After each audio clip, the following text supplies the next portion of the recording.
আমি বলবো যে আমি প্রিটি লাকি, মানে 1 ঘন্টা যদি সময় পাওয়া যায় ওনার সাথে কথা বলতে, তাহলে আর কিছু লাগে না। কিছুদিন আগে আপনি মেগাস্টার শাকিব খানের সাথে দেখা করেছেন এবং যেখানে আরো বেশ কয়েকজন অভিনেতা ছিল।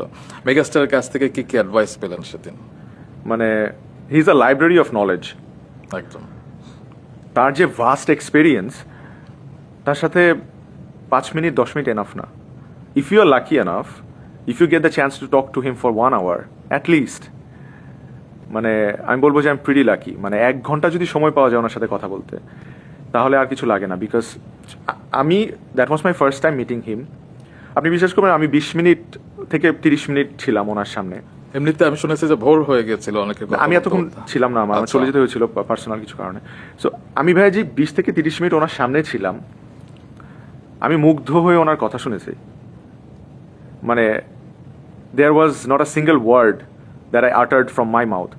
মানে একটা কথাও আমি বলতে পারি নাই, বিকজ আমি মুগ্ধ হয়ে তার কথা শুনেছি। মানে আমি বললাম না, হি ইজ মানে লাইব্রেরি অফ নলেজ, এবং তার যে experience, no one can beat him.